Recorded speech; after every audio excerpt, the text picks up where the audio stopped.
Said ada tantangan debat dengan Gus Denny. Coba suruh telepon saya. Kalau pingin debat, ya, undang ke rumah, kita live di rumah, biar jelas. Mana ada undang debat masuk di dalam ini, orang dia ngomong lain, kita ngomong lain.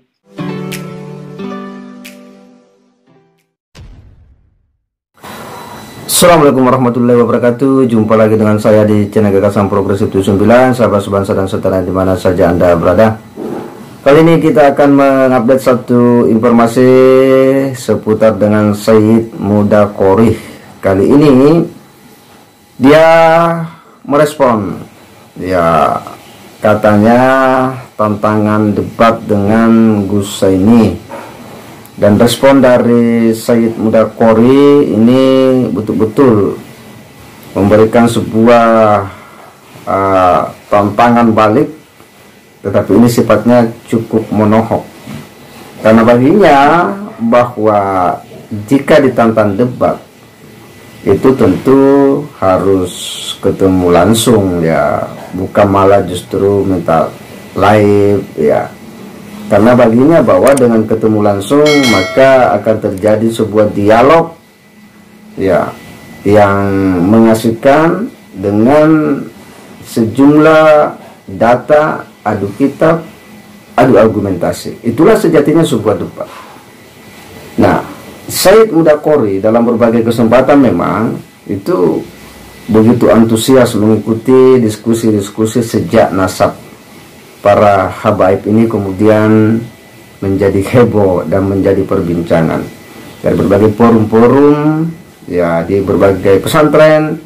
Dia betul-betul tampil selalu memuka. Demikian pula di media-media sosial, di YouTube, TikTok dan sebagainya.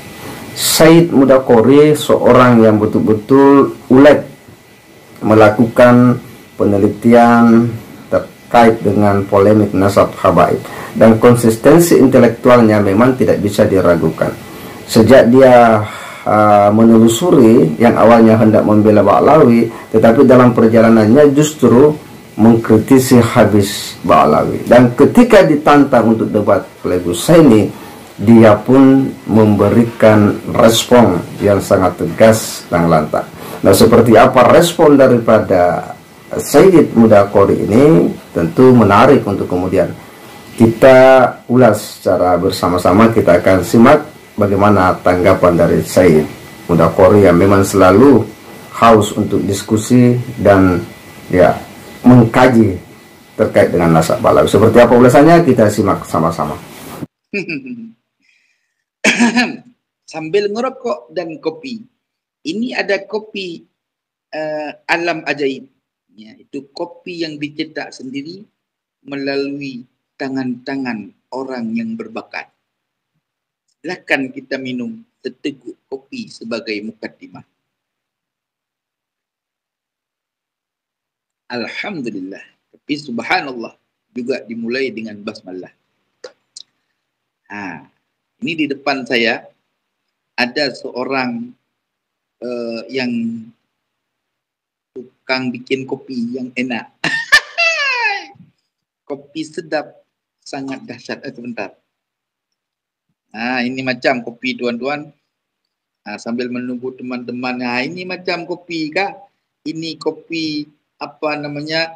Fermentasi apa? Fermentasi. Maklumlah kita orang Aceh bagian ujung, bagian pinggir laut, kadang-kadang salah ngomong.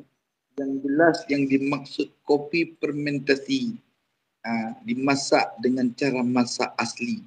Macam inilah. Kalau kita pergi jalan-jalan, mampir-mampir di pinggir tol, di rest area, satu gelas kopi semacam itu 50.000. Bikin sendiri gratis tanpa bayar. Ya, sebentar dulu. Ini harus dibuka dulu baru kita. Udah ini. Macam fit. Sebentar sebelum kita bahas dalam judul Ba'alawi lempar batu sembunyi tangan. Mohon kumpul-kumpul, bagi-bagikan ke teman-teman semuanya. Sebelum kita membahas lebih lanjut apa yang dimaksud dalam judul Ba'alawi lempar batu sembunyi tangan. Bagi-bagi semua ke teman-teman yang ada, biar banyak yang menonton. Ya, kalau sedikit yang menonton nanti dakwah tidak mereda. Banyak-banyak. Betul-betul? Ya. Sambil menghirup asap rokok. Syed ada tantangan debat dengan Gus Denny. Coba suruh telepon saya. Apa tentang debat? Nanti tidak bisa jawab. Gus Denny itu sudah main ke tempat saya di sini. Tidak ada omong-omongan debat. Kalau pingin debat, ya, undang ke rumah, kita live di rumah, biar jelas. Mana ada undang debat masuk di dalam ini, orang dia ngomong lain, kita ngomong lain, jarak jauh. Debat, diskusi itu harus model kopi darat. Nah, kalau model kopi darat nanti akan kita bawa kitab ini nih. Ini kitab lagi datang dari kiriman seorang yang alamah dalam ilmu nasab. Dia mengirimkan kitab nasab buat saya yang namanya kitab ini adalah Al-Ansab, karya siapa nih?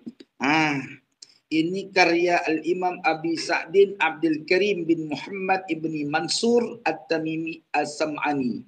Inilah yang termaksud daripada gurunya Al-Imam Fakhruddin Ar-Razi. Ini sanad, dia dapat ilmu dari beliau.